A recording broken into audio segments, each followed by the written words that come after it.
Okay mga kapatid, gibo, pinagbibitiw lahat ng government official na anyay pro-China.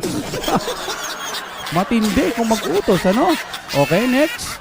Bongbong Bangag claims 7 millions OFWs were given insurance in 2025. In 2024, the PSA said we only had 2.14 million OFW. So, paano nangyari yun? 7 million OFW. Nakastama talaga, ano?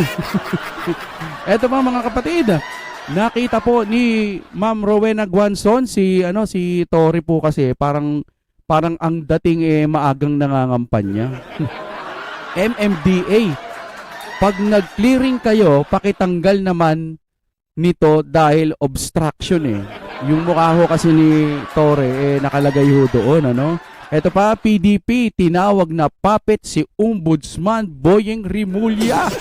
OMG, sa gitna ng mga kasong planong inihain laban sa ilang opisyal. Kasi naman mga kapatid, bakit kasi parang ang nakikita na lang natin dito, puro maka Duterte o kaya puro mga kaalyado ng mga Duterte, yung gusto ho nilang laging ginugurgur. No? So napaghahalataan na kinokontrol ho talaga nila at nananamantala na ginagamit po nila yung kapangyarihan po nila para po patahimikin yung mga nag-iingay dahil sa korupsyon. Diba? Ay, naku, wala. Ganun ho talaga ang ating Pilipinas. At ito, napaka-importante. Sinabi din po ni Senator Bongo, ang system loss sa kuryente ay hindi dapat saluhin ng customer o consumer. Tama ba yun? Di ba? Ang system loss ay hindi dapat customer's loss. Kasi, mga kapatid, ito na ang pinakamatagal na problema ng ating bansa. Di ba? Yung system loss po dyan po sa Meralco, yung tipong kapag may nawawala sa kanila or tipong may nasasayang sa kanila or may tagas, ang nagbabayad po nun, yung mga consumer na hindi naman po sila ang may kasalanan kung bakit nagkaganon yung Meralco. Ang gulo nila, di ba? Yun ang mga nakakainis. Nakamove na ba kayo sa racket ni Ma'am ni attorney, wow, ni Claire Castro, yung rocket launcher niya, no? Ang kailangan po ng taong bayan, sabi ng ganon, yung isang sikat na netizen, na kailangan ng taong bayan yung mga dapat unahin, hindi yung racket. Ano? Okay, simulan na po natin kung trip nyo na may kasamang reaction video. Let's go!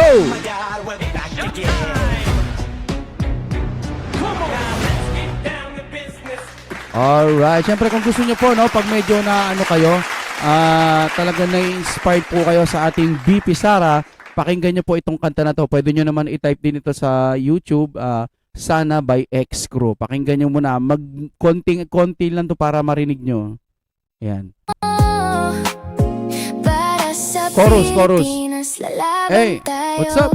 Sana nga Duterte na lang kasi, kung pwede lang ibalik ang nakaraan. Hey. Duterte na lang. Sana Duterte na lang. Sana sa susunod hindi na kami magkakamali. Para sa bayan, Duterte pa rin kami.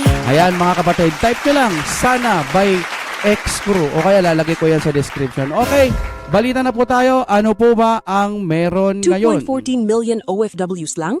Paano naging halos 7 milyon? Kinuwestiyon ni dating PCOO Undersecretary Doc Lorraine Badoy ang naging pahayag ni Pangulong Ferdinand Marcos Jr. sa kanyang SONA na almost 7 million overseas Filipino workers, OFWs, now have insurance. Sa kanyang social media post, sinabi ni Doc Lorraine, Bongbong Bangag claims 7 million OFWs were given insurance in 2025. In 2024, the PSA said we only had 2.14 million OFWs. Sino kaya nagsusulat ng nito, ni BBM? Yung mga sasabihin niya. Ako naniniwala ako, siya lang siguro nagsusulat nito, no? Kung ano lang yung mga nai-imagine niya, yun lang yung kanyang isusulat, ano? Panoorin po natin, ha? Sa pinakahuling survey on overseas Filipinos ng Philippine Statistics Authority PSA, nasa 2.14 hanggang 2.19 million OFWs ang nakitala noong 2024. 7 to parang ilan ba yan? May na tayo sa mate. So, nasan yung almost 5 million, di ba? Na OFW. We're giving insurance? What the F, man? Diba talaga pag napagtripan tayo ng ng bangag, sabi ni Madam Amy.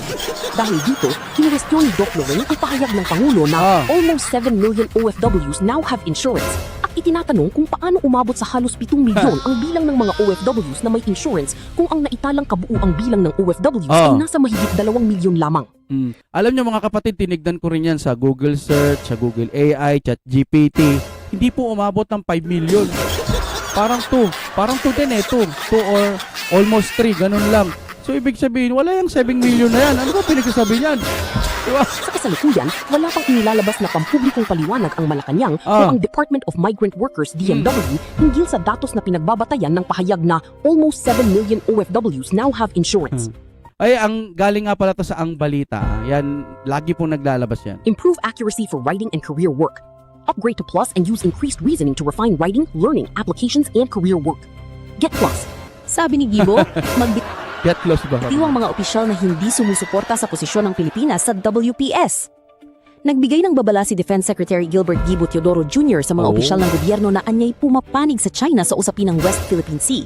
Ayon sa kanya, kung hindi nila kayang suportahan ang opisyal na paninindigan ng Pilipinas, dapat nilang pag-isipang magbitiw sa kanilang tungkulin. Ang galing! Actually, ayaw naman po talaga natin yung ginagawa ng China, yung sa West Philippine Sea. Pero mas maganda ho kasi pansinin niya ng ating BBM. Puntahan mo o kaya asikasuhin mo, magdala ka ng mga tao kung hindi mo talaga kaya kasi nga baka nga duwag ka o kaya matapang ka talaga, di ba? Ngayon, ang nangyayari ho kasi, pinababayaan yung ginaganyan na lang tayo. Dapat gumawa kayo ng paraan para po hindi tayo ganyan-ganyanin ng China. Walang pro-China, walang pro-America. Kailangan po talaga panindigan po natin na atin talaga yan. Ayaw po natin na ginaganyan tayo ng China. Sa kabilang banda, hindi porket ginaganon tayo, tabla-tabla na po tayo sa China. O kaya pagka may nangyari din sa Amerika, tabla-tabla na. Hindi po ganon. May paraan para makapag-usap, para maging maayos po ang lahat. Hindi yung kapag ginugurgur tayo ng China dun po sa West Philippine Sea, ang laging binibitaw na lang ng iba, kasalanan ng Duterte, kasalanan ng Duterte, kasalanan ng Duterte. King ina, gumawa kayo ng paraan kasi kayo na ang mga nakaupo ngayon, hindi na Duterte. Ang Duterte noon nakaupo, gumawa ng paraan para sa China hindi magkaroon ng ganito katinding tensyon. Ngayon ho kasi lumala. Ano tayo dyan hindi tayo pro-China, hindi tayo pro-America. Pro-Philippines po tayo. Kaya tayo sumusuporta sa mga Duterte kasi nakikita natin tama ang ginagawa ng mga Duterte. Diba? Sa kapihan sa Manila Bay, sinabi ni Teodoro na ang lahat ng opisyal ng pamahalaan ay nanumpang ipagtatanggol ang konstitusyon at mga batas ng bansa. Kabilang anyari ito ang paninindigan ng Pilipinas sa West Philippine Sea na nakabatay sa Baselines Act at Administrative Order No. 29. Dagdag pa ng kalihim, kung naniniwala ang isang opisyal na mali o labag sa batas ang posisyon ng pamahalaan tungkol sa WPS, maaari nila itong dalhin sa Korte Suprema. Ngunit kung hindi nila ito kayang suportahan habang nananatili sa serbisyo, mas nararapat anyang magbitiw na lamang sila sa kanilang pwesto. Pinag-initan yung mga government official. Sir Gibo, I love you. Ganito gawin nyo, kausapin nyo China. Hindi ko kayo inuutusan. Akin, opinion lang, Kausapin nyo yung China kasi ilang taon na kayo dyan, matatapos na lang si BBM, wala na kayong ginawa. Kundi, ipabitaw sa mga official yan, mga pro-China, bumitaw na lang kayo. Walang pro-China, walang Pilipino na gusto na ginugurgur tayo. Kung meron man, ewan ko kung sino man yung mga yan. Pero walang Pilipino na okay lang na ginugurgur tayo. Kaya kayo mga nasa posisyon para naman po kahit papano gampanan ninyo kung ano ang mga dapat gawin. China, ano po bang problema? Ano po ba? Hindi, ang ginagawa. Duterte, pro-China kayo, pro-China. Dapat hindi ho ganun. So that the public will know and see their true motives, pahayag ni Teodoro. Pakialis naman ito. Obstruction sa daan by Guanzo. Nanawagan si dating COA at COMELEC Commissioner Attorney Rowena Guanzon na alisin ang mga tarpaulin ni MMDA General Manager Nicholas Nick Torre III na may mensaheng ingat sa daan matapos itong makita sa ilang pangunahing lansangan. I love you, General Torre, pero hindi ko gusto yung ginawa mo sa aming Duterte dahil masyado kang nagtatrabaho ng maayos para kay BBM. Hindi mo na nakikita kung ano mga pagkakamali. No, maling-mali ho yung ginawa ninyo na naging kasangkapan din kayo. Alam ko, utos lang ho yun para si Pangulong Duterte dalhin doon sa dahig. Ang kapangyarihan po, hindi po permanente yan. No? Darating yung time, gusto pa naman ng mga tao na umupo ulit ang isang Duterte. Baka po mayroon kayong masilipan kayo ng mga susunod na kaso. Balikan po kayo, hindi dahil pamumulitika, dahil mali po yung ginawa nyo. Sa aking palagay, yung dinala nyo si Tatay Dig, isa po kayo sa kumbaga, kayong sinusunod ng mga pulis, etc. Parang ginawa nila sa KOJC, di ba? Talagang malala din ho yung ginawa nila doon. So parang ang sakit-sakit ho sa damdamin na mayroon tayong presidenteng matino, tapos naging kasangkapan ka para dalhin siya sa dahig. Yun ang pinakamasakit. Tapos ngayon, sasabihin mo, ingat sa daan. Ingat sa daan? Sana nag-post ka na lang. Bakit may picture ka pa? Ano bang gusto mong itakbo? Senador? Congressman? Vice President? Presidente? Ala Grabe naman talaga to si General Torre. Huwag kong ganun, sir. Dapat pagka tumatanda ho tayo, meron tayong mas lumalawak ho ang pag-unawa natin sa mga bagay-bagay. Hindi puro pera-pera. Ito, opinion ko lang. Hindi. Bakit mataas sweldo mo? Kung nari, ikaw ganito, ganyan. Tapos mayroon kang kinakapitan na malalakas na tao, yun na yung mga gusto mong sundin. Meron ka dapat paninindigan sa sarili mo. No? Doon ka sa tama, huwag sa mali. Yun lang, opinion ko lang ho yun, mga kapatid. Yung social media post, sinabi ni Guanzon, MMDA, pag nag-clearing kayo, pakitanggal naman ito dahil obstruction eh. Kalakip ng kanyang pahayag ang larawan ng tarpaulin na tampok ang litrato ni Torre at ang paalalang ingat sa daan. Bago ito, naging usap-usapan na rin sa social media ang paglitaw ng naturang mga tarpaulin na nagdulot ng sari-saring reaksyon at opinyon mula sa mga netizen. PDP, tinawag na puppet ang ombudsman. Ombudsman, sinabi yung puppet. Puppet pala daw kayo eh. Sa aking palagay, naniniwala ako kasi po hawak naman niya ni BBM. Pero hindi ko kasi hindi ako makumbinsing hindi siya puppet. Kasi karamihan po ng gusto niyang sampahan ng kaso, yung mga kaalyado ng Duterte, o kaya naniniwala sa tama, gaya, ayan, binabantaan si ganire at ganito. Pero ako yung sinasabi niya si Rimulya, parang parang nagdududa ho kasi ako doon kasi parang hinog na, tas bigla mahihilaw na naman. Ito yung vision ko lang, malay mo, kakasuhan nila si Tamba, di ba? Kakasuhan nila, pero may bail. Kasi yung ginawa nila kay Marcoleta, non-bail ba yun? Basta yung, di ba, magbabayad ka, ganyan. Hindi ko kasi alam yung mga batas-batas Pero para sa akin, kay Tamba, dapat no bail kung sakasakali. Baka kasi may bail tapos makalaya, tapos na yung kaso. Baka kasi palabas lang, natatabangan ho ako. Yun lamang ang aking opinion dyan. Dahil sa mga reklamong isinasampa laban sa ilang opisyal. Mairing binatikos ng Partido Demokratiko Pilipino o PDP ang Office of the Ombudsman matapos nitong ihayag ang planong pagsasampa ng mga reklamong may kaugnayan kina dating Energy Secretary Alfonso Cusi, Senator Loren Legarda, at Batangas 1st District Rep Leandro Leviste.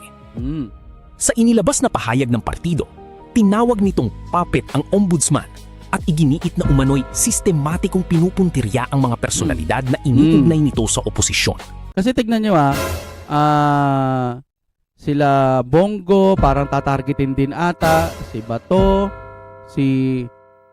basta yung mga minority ngayon, ngayon na naman sino ba to? Yung Cayetano, at kung sino-sino, parang bakit puro nasa kabilang panig? Bakit wala kang nakikita doon sa majority na may kasalanan? Saka ba't timing na timing po yung ginagawa nila? Kasi sa tingin ko lang baka yung impeachment trial po na nangyayari, baka dayain. At yung votes, baka pababain. At okay na to, pwede na to, kahit lang, ganitong boto lang. Para lang ma-impeach nila si VP Sara.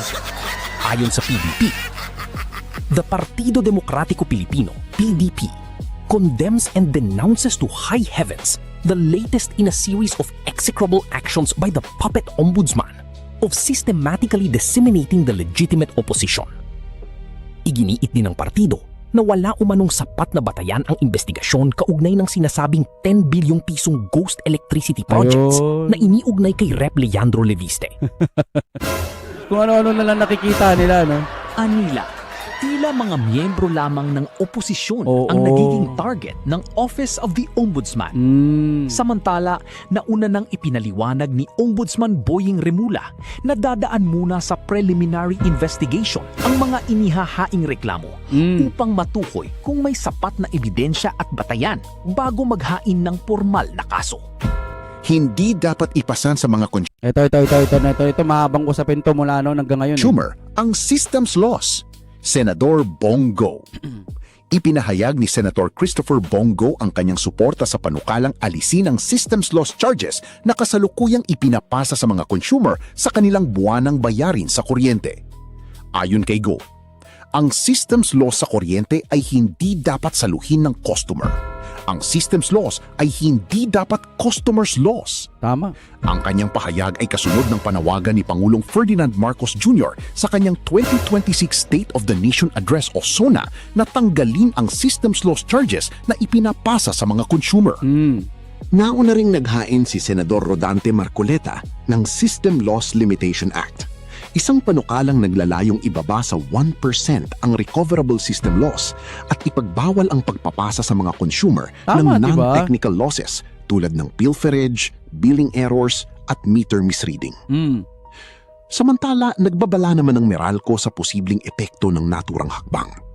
Ayon kay Meralco Chairman at CEO Manny V. Pangilinan, maaaring magkaroon ng malaking epekto sa operasyon ng industriya kapag tuluyang inalis ang system loss charge. Aba, nanakot pa, no?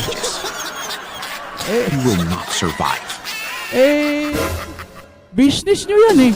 Dapat kayo, di ba? Halimbawa, doon tayo sa pinakamaliit, no? Hindi naman kasi ako magaling mag-example. Halimbawa, kakain ako ng fishball. Magkano ba fishball ngayon? Piso? 50 pa rin. Piso. Kakainin ko na. Ops! Bago mo kainin yan, bayaran mo yung mga nasayang na mantika na natapon. Magkano po yan? Sige na, kahit dos lang. Ha? Sige po. Babayaran ko yung mantikang mga nasasayang.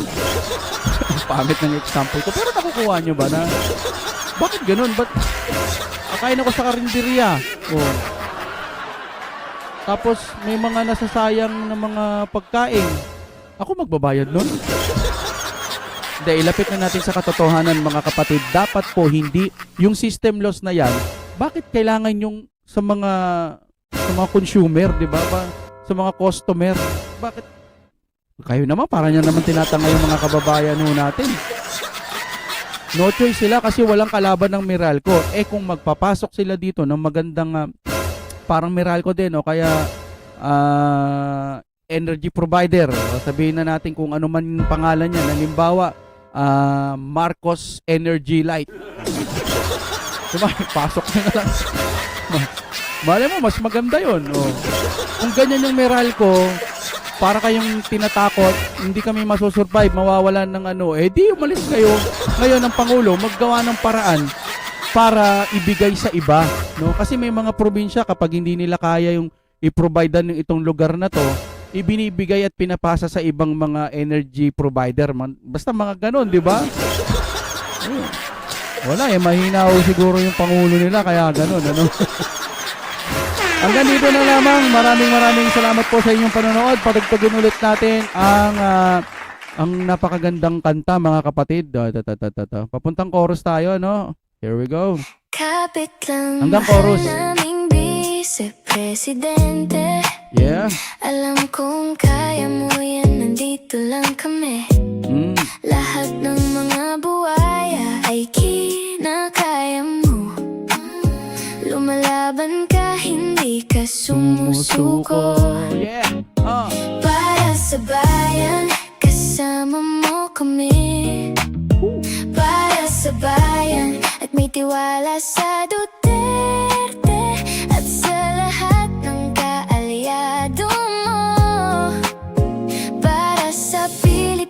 mas lalaban tayo. Chorus, sabay-sabay. Sana nga Duterte na lang kasi, kung pwede lang ibalik ang nakaraan. Duterte na lang. Sana, sana Duterte na lang. Sana sa susunod hindi na kami magkakamali. Para sa bayan, Duterte pa rin kami. Okay mga kapatid ha, nasa ano yan, nasa description din po yan. Madali lang din i-type. Sana by X-Crew. Okay, thank you very much. Hanggang dito na lamang. Maraming salamat. Siya nga pala, kung napapansin po ninyo, ang ating subscriber ay napakalaki. 400K. 401K. Tapos nakikita nyo yung views natin maliit lang po. Ano? Nagurgur siguro dahil 3 beses na halos ako nagpalit. Ito na yung pinaka-final. Ibinalik ko po sa pinaka-normal. Yan, nakalagay po dyan X-Crew, no? Ayan po yung pinaka-original na pangalan niyan, kaya bumalik yung check. Sa tulong po ninyo mga kapatid, baka makasurvive pa po tayo kasi alam niyo naman, no? Yung mga ibang mga vlogger sa mga taga-kabila, hindi naman lahat pero may ibang mga bayaran. Dito po sa atin, papatunayan ho natin yan. Matagal na tayo nagbablog mga kapatid, kaso ngayon talaga humina at wala tayong sweldo. Pero sa tulong po ninyo sa mga sumusuporta, magtutuloy-tuloy po tayo. Nandito po ang ating GCash. Para-paraan. Yan. Nasa description din yung mga kapatid sa mga gusto pang sumuporta. Meron din po tayong mga super thanks para sa ating channel. Maraming salamat po sa inyong panonood at sa inyong suporta. Break it down. Outro. Oh my God, we're back again.